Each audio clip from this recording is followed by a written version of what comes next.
Luck is the brand new Apple TV Plus movie and the first ever animated film from Skydance Animation, and is the first film for John Lasseter since leaving Disney Pixar.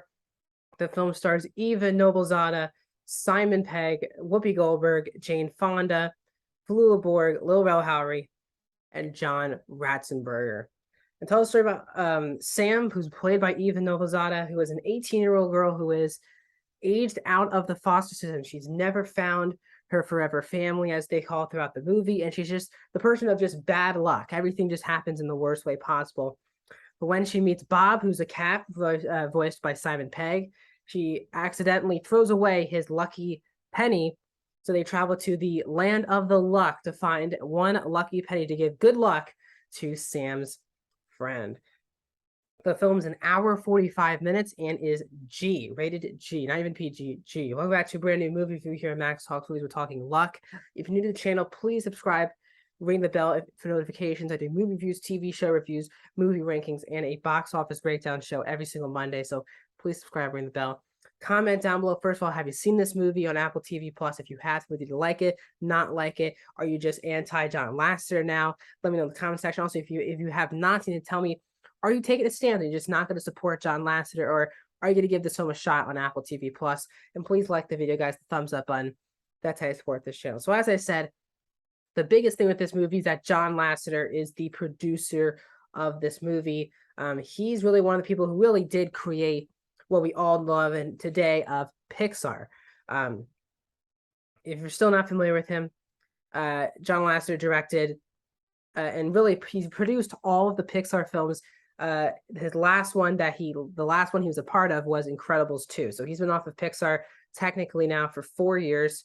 He directed for Pixar all of their original shorts like Loxo Jr., Tin Toy, Knick Knack, all those things. But then he directed, Toy Story, A Bug's Life, Toy Story 2, Cars 1, Cars 2, and has writing credits on all 4 Toy Story films. So he had a lot of sexual harassment claims from Disney Pixar to a point where he had to leave the company. And that's why Pete Docter is currently running it today. So this is John Lasseter's first new film. This is from Skydance Animation, their first ever full featured-length film. They have done a short film that was also on Apple TV Plus last year, but this is their first ever full-length film. So let's get into it. So also right off the bat, if you just don't want to support John Lasseter, I totally get it, but I do feel like it's in my right as a reviewer to tell you what I thought on the movie. And if it's on a big time streaming service, I want to watch it, tell you guys what you think. And if you're already going to be out on because of he's involved, I totally get it. But I do feel like it's my job to tell you my thoughts on this movie. So luck for me could be a mixed bag at times, but I'm going to be a bit more positive. I think most people are going to be on it, even though I don't really think this is a good movie. I think I had a good enough time watching this movie. And that's because there are a lot of really fun characters in this movie. Sam, who's played by Eva Noblezada, who I've never heard of before this movie. She is a really cool, a really authentic character. Now, yes, it's a bit over the top how much bad luck that she has in her life, but it's a really authentic, real story of this person who never was adopted. She's 18 now. She has to move out of the foster home because she needs to live her own life now as an adult. And she just wants to do this one thing, find a penny for one of her friends at the foster care who still hasn't found. And the unselfishness of the Sam character is why she's this genuine and a great lead character for an animated movie. She's very unselfish, even though she has the worst luck. She isn't really thinking about her luck changing around. She's thinking about the people around her having their luck changed around. And I feel like that's one of the best parts of the entire movie is really the intro, really, with learning about Sam, where she's coming from, her relationship. I think her name's Mabel, the kid. Hazel, sorry. Hazel, the kid that she wants to get this penny for. It's a really authentic performance, first of all, but the character is really good as well. Simon Pegg is one of my underrated actors working today, especially voice acting. He's a really good voice actor, and he voices the cat Bob, who I don't want to give away here. And I haven't seen a trailer, so I don't want to give away anything in particular, but Bob lives in the land of the luck. And he by accident, speaks in the human world, which then drags Sam into it, and that they go to the land of the luck. We would get to learn about all that type of stuff. Bob's a really good character. I think that once you understand who he is by the end of the movie, it's even more of a stronger character towards that third act, and you get revealed about who he actually is, what the collar, and all these different things. But Simon Pegg does a great job voicing Bob as well. He has a lot more heart than I thought heading into the movie as well. The other and Bob's also a very interesting character because he's really not liked by his people at the end of the luck, but you'll understand as the movie goes on. Jane Fonda, Whoopi Goldberg, good. Fonda plays the dragon, and Whoopi Goldberg plays the captain. And a little relevant, but John Ratzenberger, who of course is the Pixar guy, who's voiced the character in 90% of Pixar films, comes with John Ratzenberger to voice the character in this film, and it's always great to hear his voice in any type of animated movie, especially for someone like me who loves Pixar. It's always nice to see his voice, to hear his voice. He's also very good. I think there's a lot of great world building as well. Once you get into the land of the luck, it is an actual interesting thing. It's very similar at times to Inside Out, but very, very different, obviously, because you're not inside of a person's brain. But the idea of the world needing both bad luck and good luck, the way that they do this, there's leprechauns in the mix, one voiced by Colin O'Donoghue, Jerry, who's a really good character as well in the movie. But it is also beautiful animation, and it's a very colorful animation because in the world, green means good luck, and purple, I believe, means bad luck. I think that's right. So there's a lot of really nice colors as well in the movie, and it's just beautifully animated.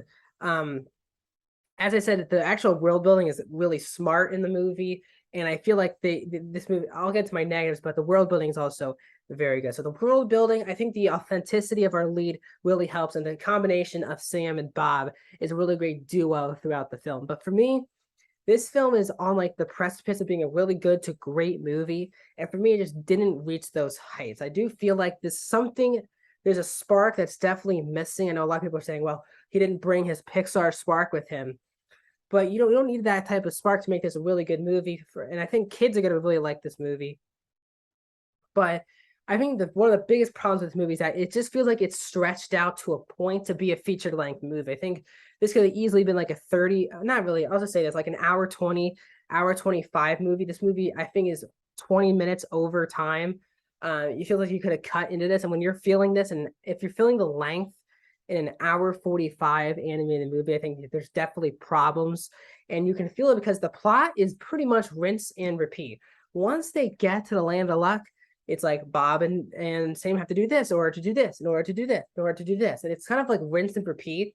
And the second act is just so rinse and repeat that it just kind of lost me at times.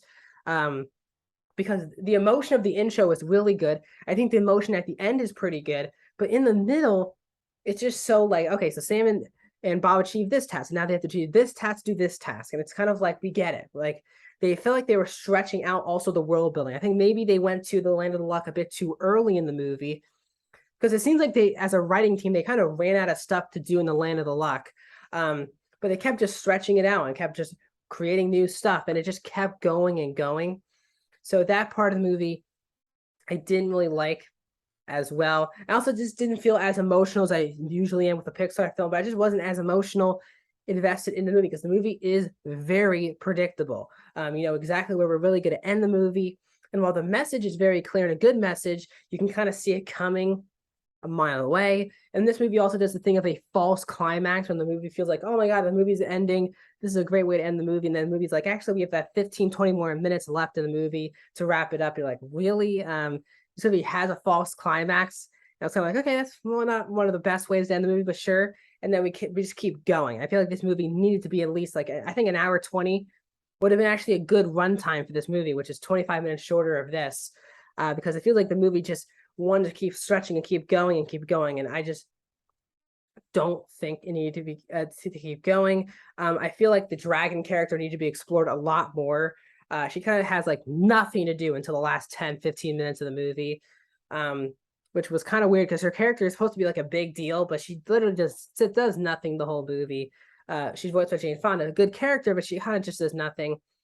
And there's just a lot of just suspension of disbelief. The fact that Sam has to sneak into the land of luck being a tall leprechaun and everyone just kind of buys it. There's a lot of suspension of disbelief that you're kind of like, this is just definitely a kid's movie because some things you just can't believe. And a lot of these characters just believe it right away.